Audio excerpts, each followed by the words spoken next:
Republican Congressman Mike Lawler of New York is considered to be one of the most vulnerable House members this November. But a new Axios report reveals some Democrats are debating whether the high cost of competing in the New York media market is worth it when that money could be used in less expensive swing districts. Let's bring in congressional Democratic nominee Kate Conley, who is challenging Lawler for the New York's 17th district. She is a national security expert and a combat veteran. Mara Gay of the New York Times is still with us, and MS Now contributor Elise Jordan joins the discussion as well. Ms. Conley, thank you so much for being with us. Before we get into the politics of it all, let's talk about something that you'd probably prefer to talk about before politics. And that's a story that we led with about what's happening on the Lincoln. The fact that you have people there who, unfortunately, because of poor planning from Pete Hegseth, it's not been the sort of rotation that there should be. And morale, of course, is sinking low. Readiness, even lower. Talk about the impact of that and what we need to be looking at, what we need to be concerned about, and what would recommend the Armed Services Committee for the House do at this point. Joe, Mika, thanks so much. And thank you for bringing this issue up, because our service members deserve the attention we are putting on this. I say this as someone who did 6 overseas deployments. I've been to combat zones in the Middle East, and our service members who are over there, the brave men and women, deserve more of the civilian leadership in this administration. They deserve to have leaders that value their lives and understand the sacrifice and get them involved in conflicts that are wars of necessity, not wars of choice. But what we were seeing with this administration, how they got us into this war with Iran, with no exit strategy, no clearly defined military objectives, without the support of the American people or our allies, shows the level of incompetence that they are bringing to bear every single day. And our brave men and women in uniform who are over there serving this country deserve so much better. They are humans. When we're talking about the toll of this conflict and the lives lost, it's also in the sacrifices that are being made by those service members deployed and their families here back home. And they deserve far, far better regard for them, their family, the stability. I mean, look, you've got stories of soldiers' families having to go to food banks to feed their children. And this guy is sending them on tours without an end in sight, without their family's ability to effectively plan. It's wrong. Mike Lawler has voted 5 times to give Donald Trump a blank check in this conflict and not hold him accountable. It's time for change. Our service members deserve better.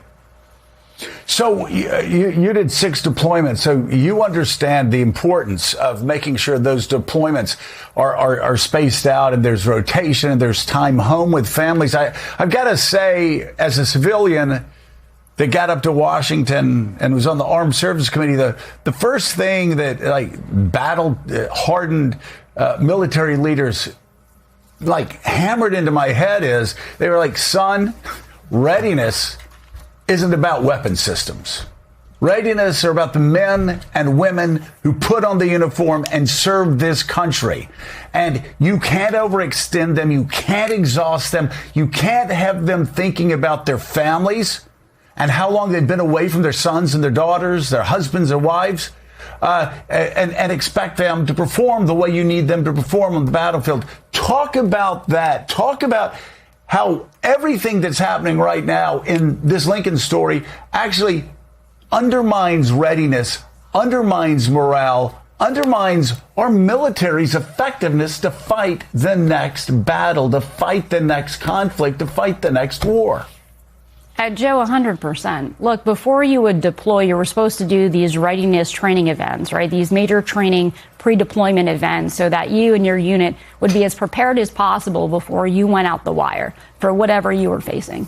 And what we've seen here is you have soldiers going back to the USS Lincoln who were supposed to get assigned to the Pacific Theater that then got redirected for this war in Iran without proper training, without proper preparation or guidance. And this was, again, not out of necessity, but choice by this administration, which is what makes it so absolutely egregious. And you are correct. When we're looking at our long-term ability to ensure America's national security, the readiness of our troops, the readiness of the right weapon systems. You know, when we talk about the lives lost overseas in the Middle East in this war in Iran, a lot of this is coming from the threats posed by missiles and drone systems. Well, there was no pre-staging of additional air defense systems to ensure the safety and security of our troops before we got into this conflict. We woke up on a Saturday morning and next thing you know, we're at war. And that, too, is wrong. Our troops deserve politicians, civilian leaders who are putting their safety and security first and doing the proper planning and preparation to ensure they get to come home. And that we have not seen from this administration. They treat war like it's a video game or movie, and it is not. No. For sure. All right, let's talk about what else is at stake in this election, in this choice between you and Congressman Lawler. Why should voters in New York 17th choose you? I mean, Mika, I think your slip there actually hits him spot on.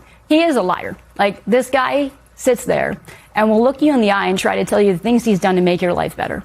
And in the reality, the only thing he's done is support Donald Trump 100% of the time. He has voted in line with Donald Trump on every single vote and every single issue, to include the most recent thing, where you had Donald Trump telling Republicans to fall in line and defend Max Miller. And Mike Lawler proudly did so, coming out and literally victim blaming Max Miller's wife. And last night, as a reward, what do we see but Donald Trump endorsing Mike Lawler in this fight? On Mike Lawler's watch over the last 4 years, we have only seen life in the Hudson Valley get harder for American families, for Hudson Valley families. He has put special interests, corporate interests, his own political ambition ahead of the people of the Hudson Valley, and they deserve better. Yeah, Mika actually said lawyer. Well, some people. Sorry, I heard what I know. Yeah. So some people are changed it too. But yeah, it's pretty remarkable that he got $10,000 from Max Miller, went on CNN, defended Max Miller, despite the fact that the United States Senator from Ohio said that after these abuse allegations against his daughter that he knew about, you should get out of the race. And yet Mike Lawler is defending him. And I've got to say, Jonathan O'Meara, I'll pass it along to you. I don't believe I don't believe the story that Democrats are going to back away from a race where you have a candidate who is a military hero in a district that Kamala Harris won, and Joe Biden won New York 17 by 20 points. So, yeah, I think this is going to be a very competitive race. Yeah, no, the polls suggest that it will be. So let's ask you, Ms. Connolly, has the Democrats, the party committees, have they indicated to you that they might be cutting back on potentially funding for your race? Not even close. This is a priority for the Democratic Party, for Democratic leadership, to make sure that we send Mike Lawler packing in November and we take back the House. And Mike Lawler is absolutely one of the most vulnerable Republicans in this country. So let me ask you here. He has a reputation, or that he has tried to create, of being one of bipartisanship, that he does work across the aisle. And I suppose compared to some of his Republican colleagues, he does occasionally. But do you think that is false branding? Do you feel like, can you point to places where he has agreed with President Trump in a way that the residents of your potential district would not agree with? Yeah, look, this guy is a professional liar. He puts up these smoke screens to try to hide his actual conduct. And voters here in the Hudson Valley are seeing through it. Because when the smoke clears, the destruction is very, very clear. And right now, the cost of living is through the roof. Mike Lawler, instead of fighting for them on basic things like health care, instead was the deciding vote on H.R. 1 that cut health care from 37,000 people in my district. We have the second largest Haitian population in the country in our district. These are people here legally in critical fields like health care, paying taxes. And instead of fighting Trump, instead of telling Trump he was wrong for ending TPS status, once again just falls in line. Like, this is a man who has literally voted 100% of the time with Donald Trump. He just had him out in the district in May, where Donald Trump was toting him as a good boy, doing everything he needs to be doing. And we saw it again last night in the tweet, praising Mike Lawler for literally defending Max Miller, a domestic abuser. When it comes to Max Miller, people who conduct that type of behavior don't belong in Congress. And when it comes to people who defend and condone that type of behavior, they don't belong in Congress either. And that's the work we're doing to show voters in November. So, Ms. Connolly, right now there is a 40-1 spending advantage that the Republicans have. This is a very expensive district to run ads in.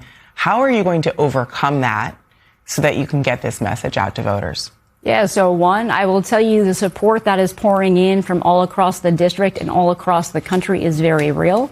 The support we have from the Democratic leadership team, everything from Hakeem Jeffries to Susan Delaney to Pete Aguilar to our delegation, is incredibly strong. So for the folks who doubt, hold my beer and watch the next 3 months as we kick his butt. Democratic nominee for U.S. Congress in New York's 17th District, Kate Conley, thank you so much for coming on the show this morning.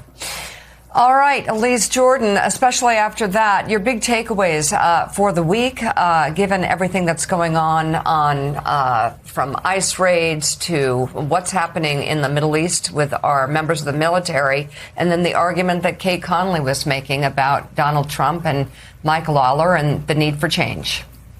Well, we're just seeing administration incompetence in so many critical areas that are harming Americans. You look at what's happening over in the region with sailors stuck on a troop ship that they don't know when they are coming home. They are not having fresh food. They are desperate. And it's really heartbreaking, the stories that we heard about that carrier. And so you have that. You have this war that is continuing to cause so many problems for Americans who are struggling with inflation and with the cost of gas during the season of summer vacation. And then, you know, you look at that race in New York 17, and it just is striking that Mike Lawler won't return a measly $10,000 campaign donation. And it shows just how strong the Trump hold is over the party, even over a so-called moderate.